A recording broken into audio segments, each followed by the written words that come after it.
Oh, so cold. From the factory. So it's time to wake up. Someone did something they maybe you weren't supposed to. And I'm gonna back Mama's caboose out the back, and I can't talk because my mouth is cold. Time for my omelet.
Well, it's the next morning.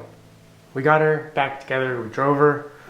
It actually snowed last night, so I went drifting a tiny bit without meaning to. That was unintentional. But given how light Mama is and the fact she's got summer tires on right now, whew, that was more than I was expecting. I also forgot to put my windshield wipers on, so I had to drive very slow with the heat blasting, and we made it home. But when I went to drive her home, after sitting around for 2 or 3 hours in the, at that point, snow, she was still a little too warm. In fact, I drove to the gas station to get some gas, and she was already hot. She hadn't even run for 3 hours, and at that point, she'd been running for about 2 minutes, and the temperature gauge was already pegged in the middle of the range. So I'm suspecting there's an issue with the flow rate, but I don't know. So I have my handy dandy Haynes manual here, and we're gonna run through the diagnostics for the cooling system. I don't know exactly what the problem could be. She's topped off. I've already checked the filler cap to make sure that she's got a full radiator. The fluid should have circulated, so most, if not all, the air bubbles are out. In fact, looking at the gallon of distilled water and the coolant that I have, both of which have roughly 3/4 of them gone, so I know that I've put in roughly 1.5 gallons out of the 6.3 quarts. So if you're not from America and you use a much more meaningful and easy to understand system like, I don't know, the metric system, I don't know what the conversion is. I know it's, I think what a liter is roughly a quart, so roughly 6 liters, I think.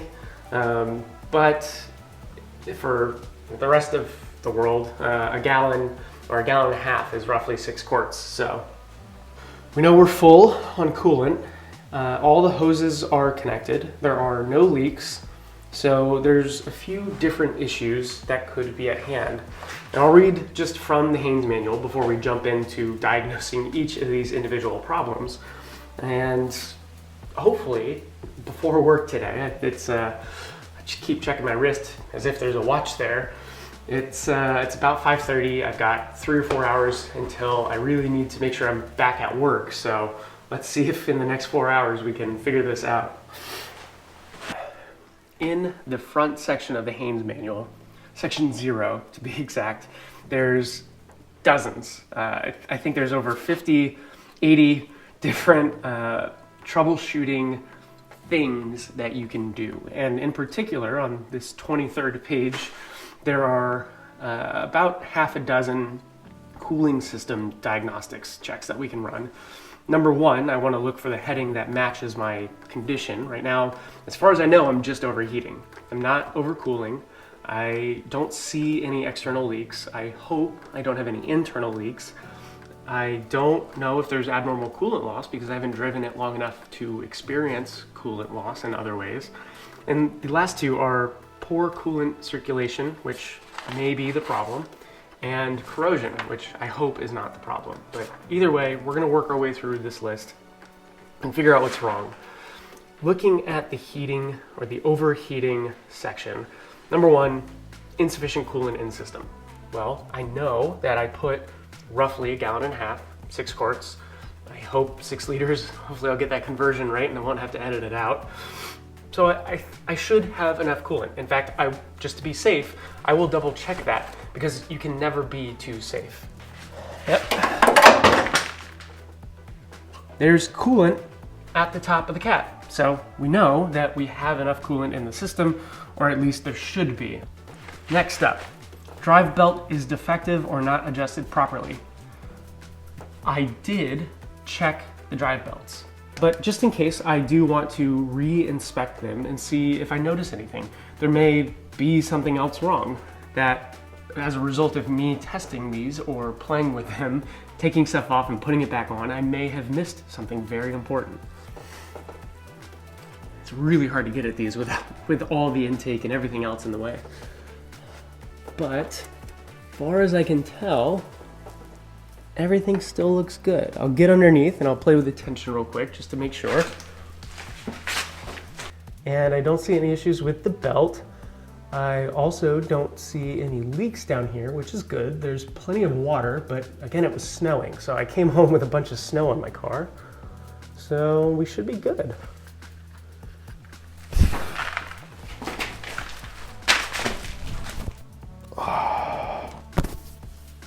Oh, so cold.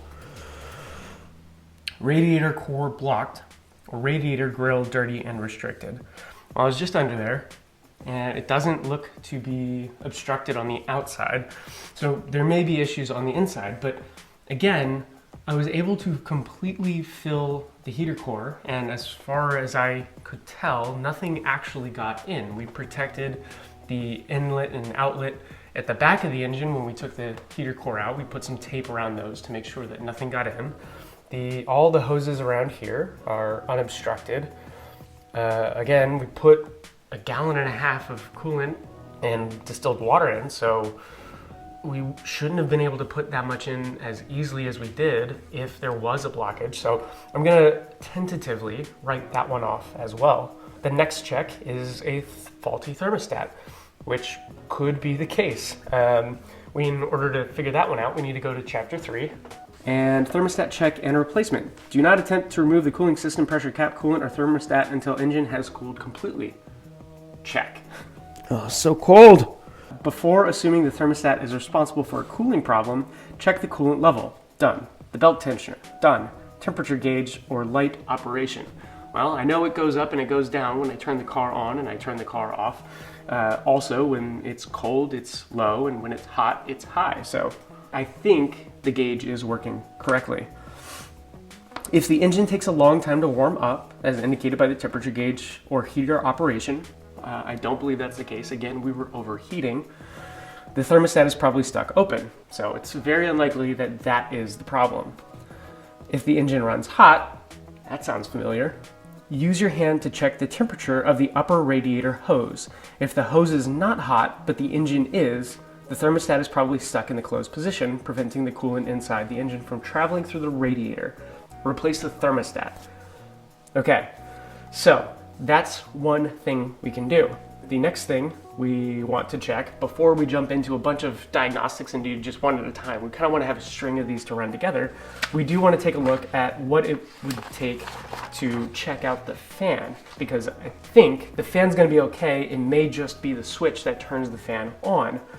But the engine cooling fan thermo switch in a 93 and earlier models, so I believe 94 and later doesn't have to worry about this.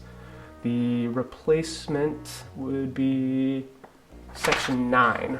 And here we have to drain the cooling system, and to replace the main radiator cooling fan thermo switch, disconnect the electrical connector and unscrew the switch from the thermostat housing. I believe this is the thermo switch. I have to confirm. I'm going to do a quick Google search to make sure, but I believe this is the thermo switch. If it isn't, then it's the one that's way in the back. There's actually two. The thermometer, the thermostat, is inside this housing. So if we have to replace that, again, we'll have to drain the cooling system, or at least we'll have to drain some of it so that we can access this without leaking coolant all over the place. But the thermostat's in here.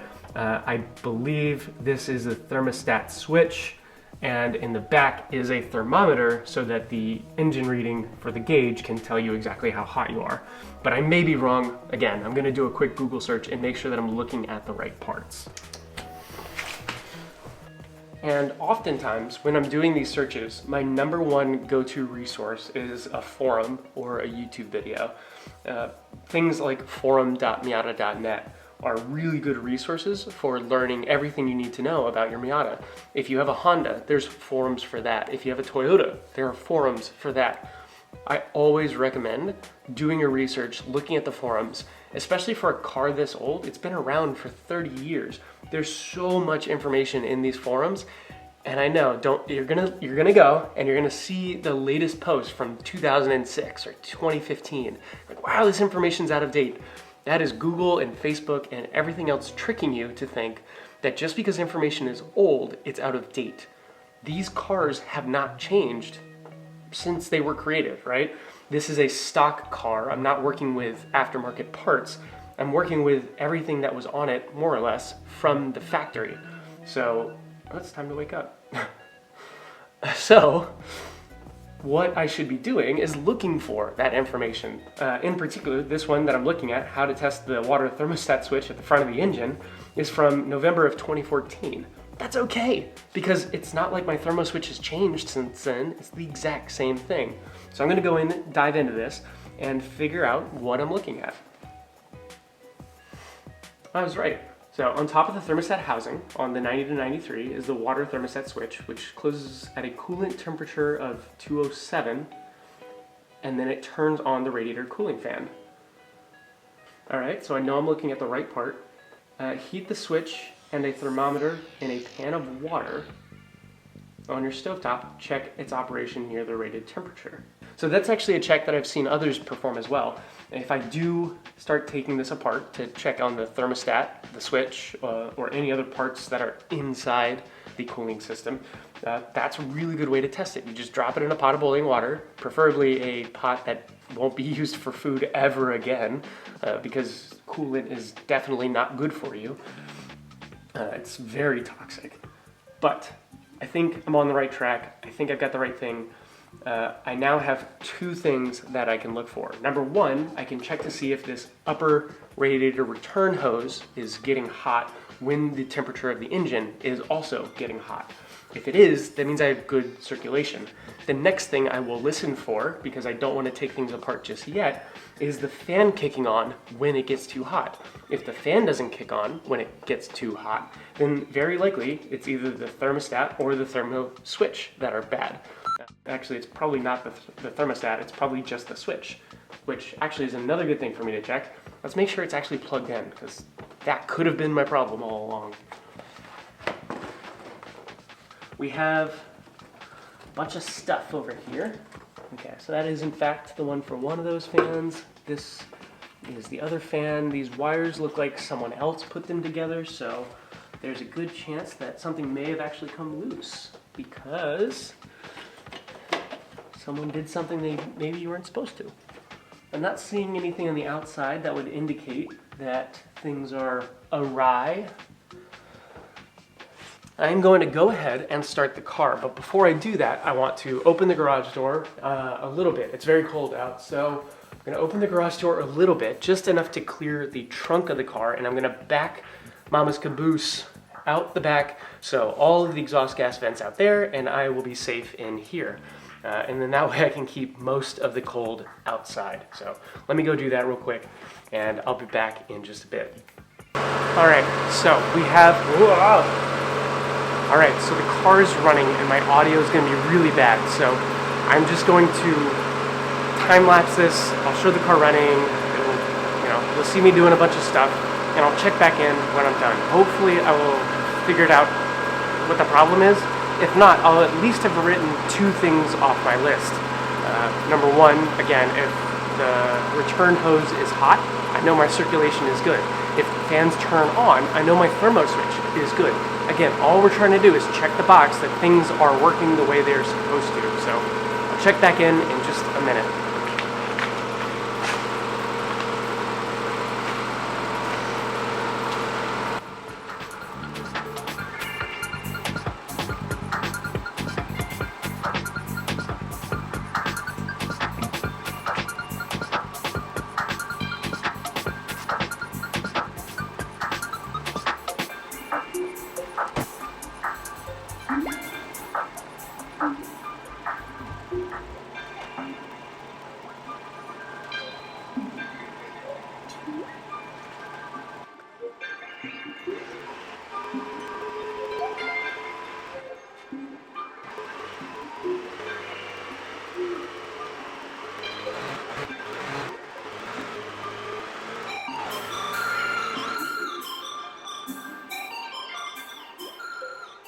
I can feel the upper radiator hose, and it is quite warm. It's actually very nice. I can warm my hands up on it. So that rubber hose is definitely warming up, which means that our thermostat is working. The fan has not kicked on as far as I can tell. Again, I'm going to try to ramp it up, ramp up the temperature, see if we can get it to start overheating again. But we at a minimum can write off the fact that the thermostat might be bad. So that's really exciting. Whew.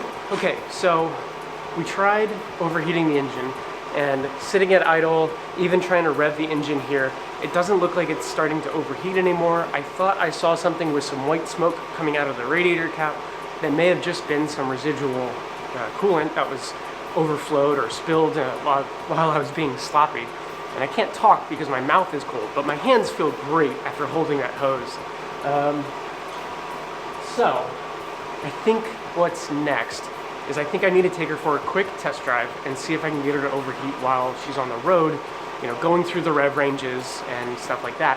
If she does start overheating, I just have to sit on the side of the road, turn the car off for a little bit, let things cool down, and then I'll drive her back home. I'll kind of limp her back. But I want to go do that real quick. I have a theory. I think the coolant, the antifreeze in particular, and the distilled water maybe didn't have enough time to fully mix by the time I went for my drive down, a mile down the road to get some food. And as a result, for those that don't know, antifreeze is not necessarily a good conductor of heat. And in fact, it's called antifreeze for a reason. It's meant to prevent your coolant from freezing in sub-zero temperatures. It's not meant to take heat and exchange it in the radiator or even in the engine as efficiently as possible. In fact, if you go to places like maybe Florida, where it almost never gets below freezing, you don't need a 50-50 mix of coolant and water. But here in the Northeast, it will freeze. So we have to do the 50-50 mix to protect our cars and our cooling system from freezing in the winter. So again, I think what might have happened is it just wasn't efficiently mixed, and the engine had a lot of antifreeze in it, but not a lot of distilled water. So I'm gonna go take her for a test drive. I'm gonna see if she overheats, but this may have just been an exercise in diagnostics for almost nothing, but I can't say that because at a minimum, it means we've learned something.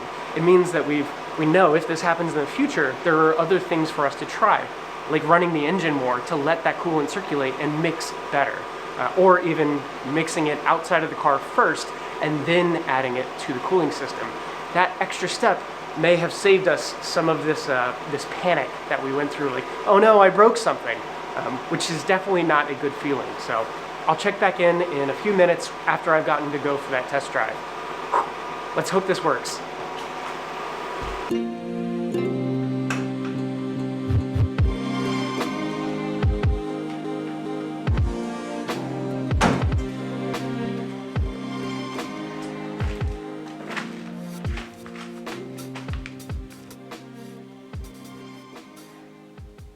Well, it's fixed. Woo! Had you going, didn't I?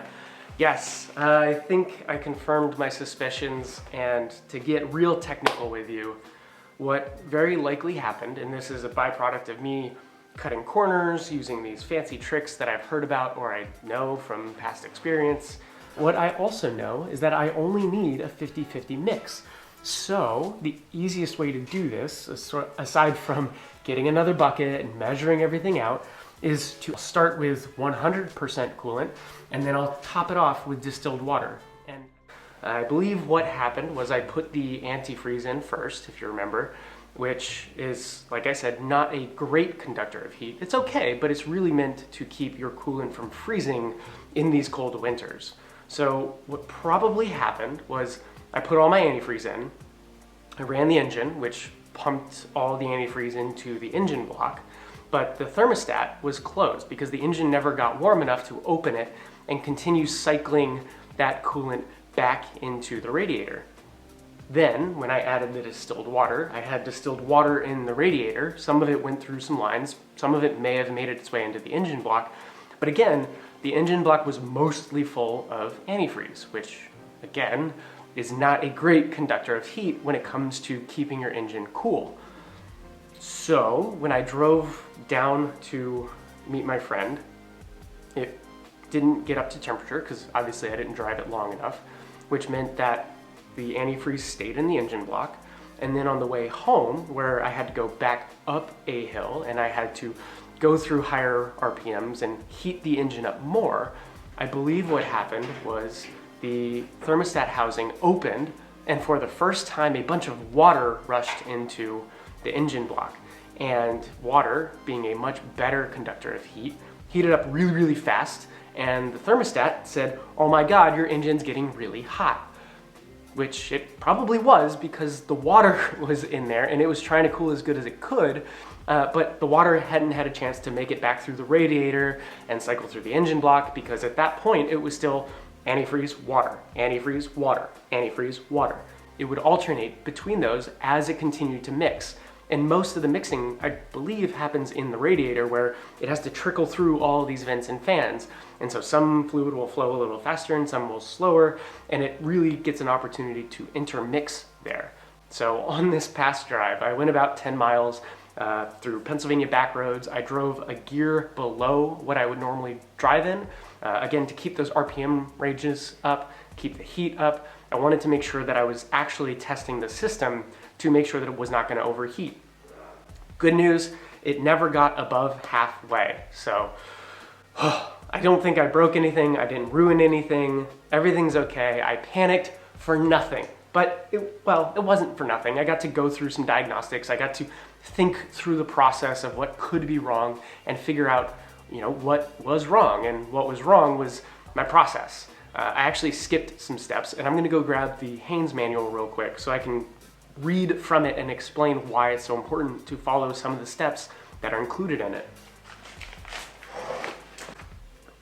So, from the Haynes manual, when you go back and you're filling the system back up, the refilling section here, the important step that I skipped, I short-circuited it, I cut it out because it seemed terribly inefficient. I'm in a garage, I didn't want to fumigate myself, and frankly, I wanted to get on the road, right? I was rushing too much. But the important step, once the engine has warmed up, we've already filled everything in the system, right? Once the engine has warmed up, increase the engine speed to 2,500 RPM and hold it there for 5 minutes. 5 minutes! I did it for 1 or 2. I really didn't hold it there for very long. Then increase the engine speed to 3,000 RPMs for 5 seconds and allow it to return to idle. Now, we're not done yet. We have more to do. The next step is repeat that first step 4 times. Then stop the engine and allow it to cool completely. Recheck the coolant level, adding as necessary. If additional coolant is required, repeat steps 14 through 16. So we're already really far into the procedure.